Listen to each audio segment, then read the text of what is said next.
How the F do you let go of someone in which you spent so much of your waking moments spending time with? How do you let go of someone in which you felt like at the end of the day was your home, that you felt excited to talk to him or her and tell that person the whole story of what happened throughout the day? That person you sent memes to, that person who seemed to understand every little humor and inside joke that you had, and not to mention all of the memories, the walks in the park, the walks with your dog maybe, and maybe you even share children.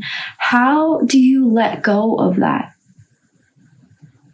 Hello, gentlemen. Trust me, guys. Today, we're going to be talking about heartbreak, and I've been there, okay? Way back, I've really been there. And today, we're going to be talking about a really common pain that everyone goes through: breakups. How do you let go of someone that meant the world to you? Hello, everyone. My name is Christy. I'm a therapist and a relationship coach. And today we're going to be diving straight into some tangible action steps that I really hope you guys can start doing and reflecting on if you are trying to let go of someone you deeply care about. And if you really like topics like this, please do me a favor and hit the like button and hit the subscribe button. It helps me understand that you like topics like this, and obviously for me to continue writing them and recording them. So I really hope that you find this video helpful. Letting go of someone isn't about the heartbreak, right? The pain, the suffering, the sadness, the rumination seems to be not what makes it hard. And I've been there. A couple years back in 2015, I was dealing with a breakup. Spent 5.5 years with this person, and it was the epitome of my entire reality. And for some reason, I found myself in a position where I had to let go of that person. And what made it hard wasn't the sadness or the heartbreak. It was the reality in which I was completely confused about. It was the reality in which I had no idea how to script. It was a reality that I no longer could spend the waking moments that I had with this person. Everything that I chose to do and think had to change, and I was lost.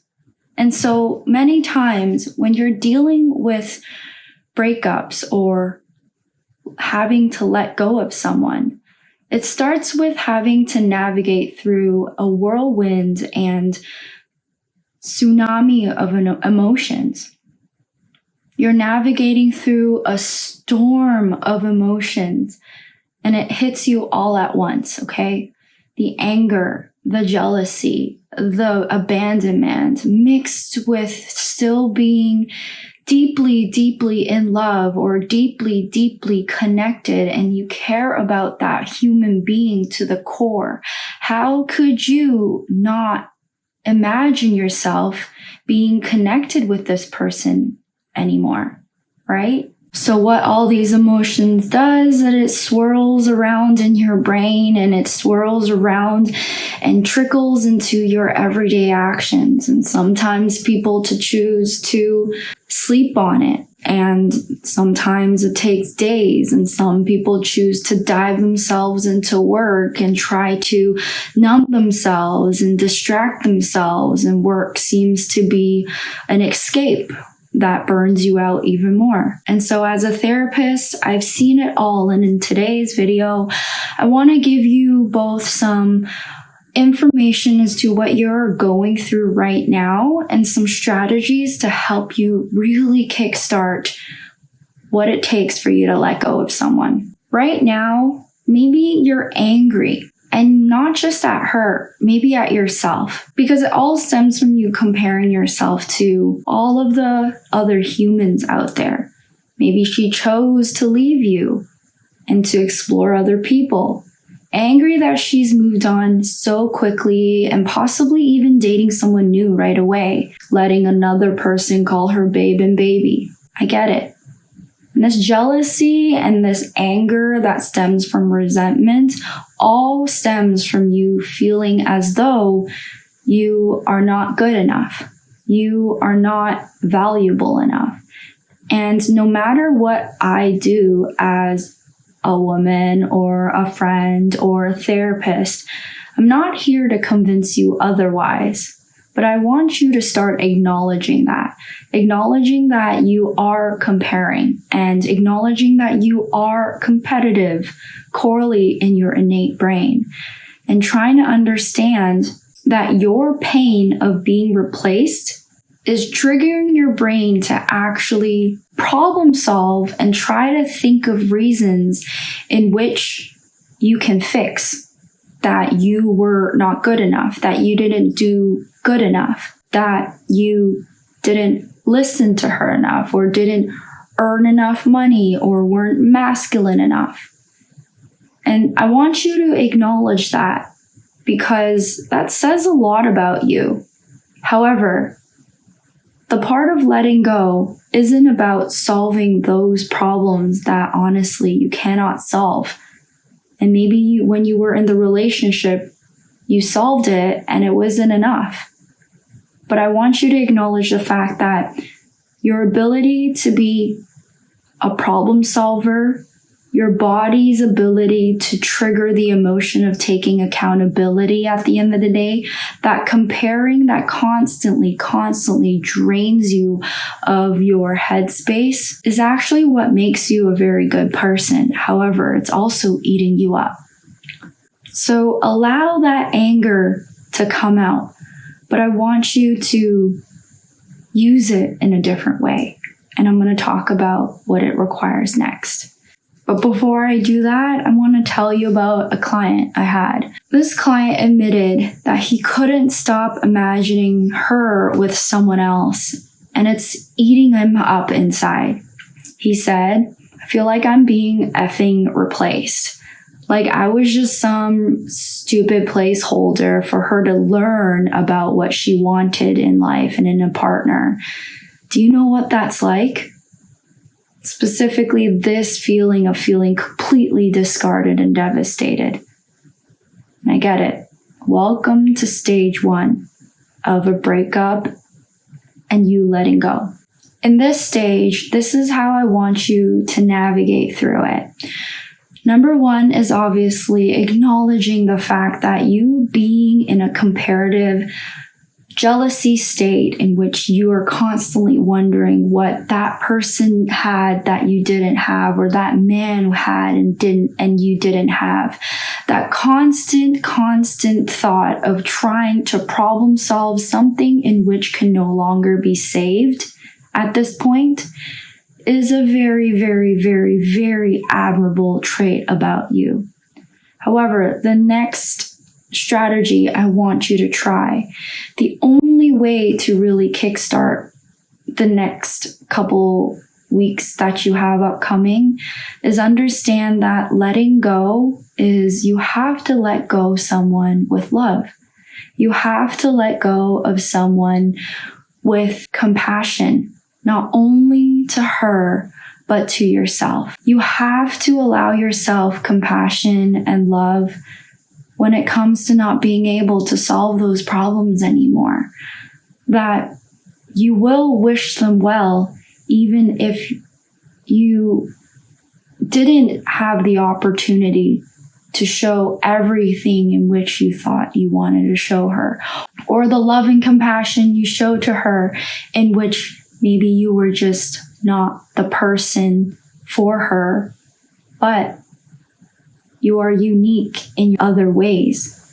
The part in which you have to accept that two people can be their own subjective human beings and not look for the same things or share the same wants and needs in a relationship. And that doesn't mean you're not valuable. It just means you're not supposed to be with each other. And that requires a lot of love and compassion. And at the end of the day, being able to feel as though you're happy for her and you're happy for yourself. That's the first part.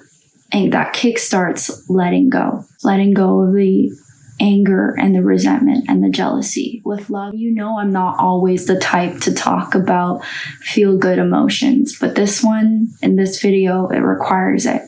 Letting go requires love and compassion for yourself and her. Number 2 comes the abandonment. Welcome to stage 2, abandonment. You're alone. You're completely alone. She can no longer care about you, and you can no longer care about her. You're not the first person in her life, and she is no longer yours. And that's a hard pill to swallow. Maybe you were her husband, maybe you were her boyfriend, and by all means her protector, her rock. You built a life around that role, and now it's completely gone. It's completely and utterly full stop gone. And a client once told me, it feels like I'm floating in space or the abyss. I don't know who I am without her. And that's a scary place to be. I don't know what the fuck I should be doing, excuse my French. When you've been with someone for so long, you share every little moment, you're their safe place, and she's your safe place, and suddenly you're not. You feel like your entire identity of who you are as a human being has been swept and ripped completely away from you. And this is also stage 2. Identity crisis, call it. And in this stage, the only solution that I really have for you to really start reflecting on is digging into the obvious question is, who are you now? Who are you separate from the relationship in which you called a unit? Who are you in separation from the husband or the boyfriend or the protector that you once were to someone else, to another woman? Who are you aside from that, right? No relationship can make you feel that lost. And I really want you to hold tightly into this stage because you have a lot of discovery to find. Maybe there are aspects of that relationship or that person that you were with, the woman that you were with that you felt extremely positive about, that you loved, she was able to bring out in you. I want you to know that you can continue that. Maybe there were aspects of that relationship that tested you and challenged you to be a more productive and functional person. I want you to acknowledge that you are still that person, but you just have to practice it in another way, in different environments. Maybe there were aspects of that relationship that you hated, that you feel like were the problems in the relationship that ended in breakups as well. And I want you to acknowledge the lessons that you took away from that. However, stage 2 is abandonment, identity crisis. And that is where you need to start drafting who you are as a person. Stage 3, the memories. How do you deal with that? These are usually the ones that I find the hardest to escape from. A lot of my clients find it the hardest to escape from. And I can bet on the fact that you probably find it extremely hard to escape from. Memories are ingrained into the emotional triggers that your body feels. Right before you go to sleep, the memories are the ones that make you cry, the ones that make you ruminate, the ones that make you can't go to bed at the end of the day.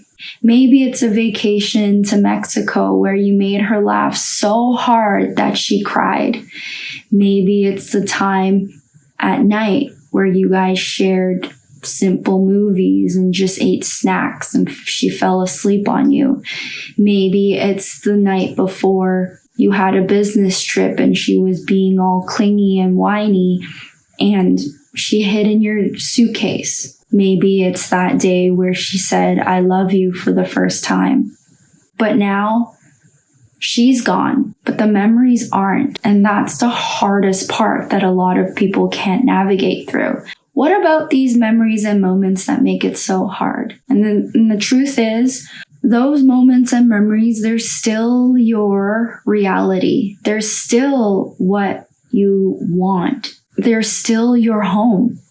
The way she looked at you like she was your whole world, you're really wanting it back, or you want that feeling back, right? The truth is, your body doesn't know the difference between what's happening right now versus what has happened in the past. And in neuroscience specifically, it tells us that when we replay memories and our brain constantly thinks about the past, our brains react as if we're experiencing them in real time. So every time you replay memories and moments and cherished moments, shared moments of emotional feelings, whether it be happiness, sadness, fights, your heart aches a little bit more. And the more you think about the memories, the cycle continues. And so a solution to that I had to this is not really not thinking about memories, because honestly, that is impossible to do. But it's with the first advice that I gave you, that you allow yourself to think about memories in which are embedded with love and compassion. That you start thinking about how grateful and how cherishing and how beautiful those moments are. That even when you think about those memories, it's going to give you a smile to your face, whether it's a fight or a really beautiful experience. For me, it was thinking about how great of a man my ex once was. Or still is. I mean, he's still alive, right? The way that he commanded the room, the way he spoke to my grandmother and loved her like she was his own, the way he called me at the end of the day when he sensed that I was being a little bit avoidant of my emotions, the way I felt when I was in his presence, the safety. And that was something in which put a smile to my face, because I felt as though it was a gift from God per se, that showed me what standards I should be having as a woman.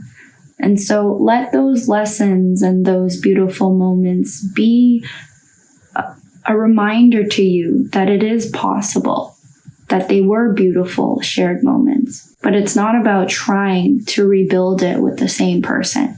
But what she gave you as a gift was an instruction manual of the things that you should and should not do anymore. The next stage is facing the triumph of having to give up all of the memories, all of the shared promises and identities. How do you give that all up? That's where the fear honestly creeps in. The fear of the unknown, the fear of starting all over. And you might be thinking to yourself, what if I never feel that way again? What if I never find a woman like her? What if I never experience a relationship so deep like I did once with her? And let's be honest, this is what makes it extremely scary to move on. That is exactly where a lot of people find themselves stuck in the memory stage, in the abandonment stage, where they feel like they want someone back deeply because they are not facing the unknown. They don't want to face it. They don't know how. But it's honestly time to face it, because what you really are scared of is having to face yourself, right? Because now you have to discover who you are without her. You're no longer her husband. You're no longer her protector. You're no longer her boyfriend. The role you play in the identity you built around being her partner, it's all effing gone. And that's fucking terrifying. One client once told me, I don't even know who I am without her. I don't even know how to function. I spent so much time making sure that our relationship was taken care of, or that I was being the man and the husband or the boyfriend that I needed to be. When she's not in the picture, I don't know how to act on my own. And I feel like I forgot what life was without her. And this is exactly where the real work begins. Okay, gentlemen? And I've been there. That feeling of loneliness, feeling lost, feeling like you don't want to work so hard just for your own fulfillment, the loss of purpose in yourself. That's where the real work begins. If you can find excitement and drive in rediscovering yourself, that is the very final strategy that I have for you. Whether you call it therapy, whether you call it journaling, whether you call it reading more books and diving into more books, it's not just about letting go of her. It's about letting go of the version that was once tied to her so closely. And yes, that's a very, very, very hard pill to swallow, but you have to start facing it.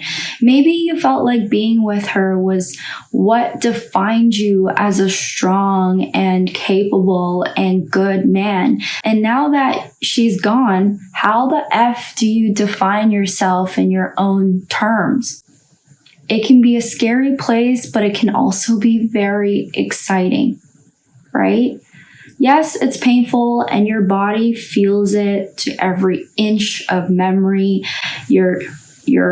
The sign shows your body reacts to heartbreak like a real person actually passed away.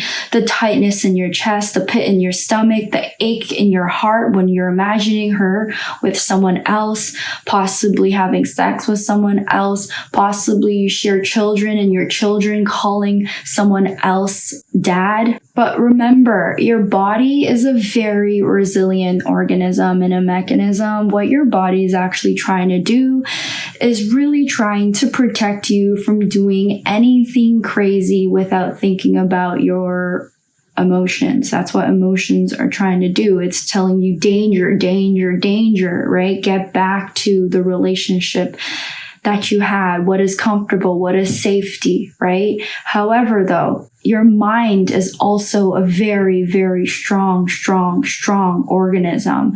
And what you need to do now is really, really understand how to process this physical pain, just like the emotional ones, through your brain, through logic, through rationalization, through action steps, through understanding and feeding your brain more information and telling your body that you are no longer in danger, that you no longer need to be in that relationship in order to feel comfortable and safe. You need to create a new sense of safety.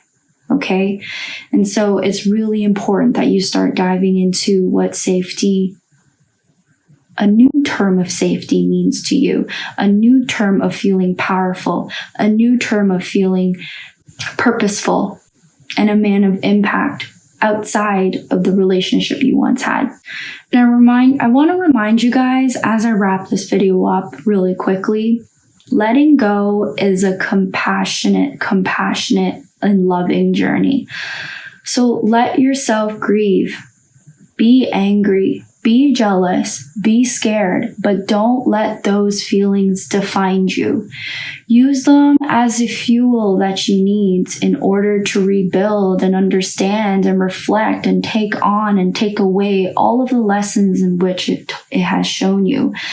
And please do allow yourself to be happy and compassionate and loving towards someone else's life, a woman that you once called your whole world. Feel as though you are able to be happy if she is happy as well. And I know that is not an easy feat. However, your ability to be happy for someone else gives you the strength in order to find the motivation and the purpose that you require to rebuild your own life as well. And that's the first part of detachment. acknowledging that you can wish her well with love, acknowledging that your life no longer is a unit, and that your reality right now, although still entangled, can no longer be entangled in the future, and really rediscovering who you are outside of the relationship unit, outside of the role of her boyfriend, her husband, her protector. Who are you at the end of the day? You're more than just the memories that was once created. You're more than just the happy moments in which you shared with her, the fights, the little gestures that you both gave to each other, the little inside jokes, the way she laughed at your jokes and things like that. I get it. It brings happiness to my face. The way she reacted when you teased her, all those things create pain, but all those memories create lessons. And that's what I want to wrap up with today. So, guys, I know it's a hard journey. Letting go is not something in which should be avoided. However, there is a structural way of doing it, and I hope this video helped you out, both in a therapist perspective, giving you some small action steps. But remember, your mind and your body both are powerful organisms, although they work completely differently and out of sync sometimes. You have the power to control your brain. You don't have power to really control your body. You control your brain. And so feed your brain with new information. And that's the first part of really letting go. Change your working models of how your brain works. That's why I love therapy, okay? You can slow down, but slow down to reflect and change the way you think. That is the sole purpose of today's video. That's the sole purpose of myself as a therapist, is to increase your ability to control the working models of your brain. So I hope you found this video helpful. Please comment down below what tip, what strategy you found most helpful. What stage are you stuck on? What makes the partner or the woman that you were with hard to let go of? And please, please, please give this video a like button and subscribe button and press the subscribe button. And until next time, chat soon, guys.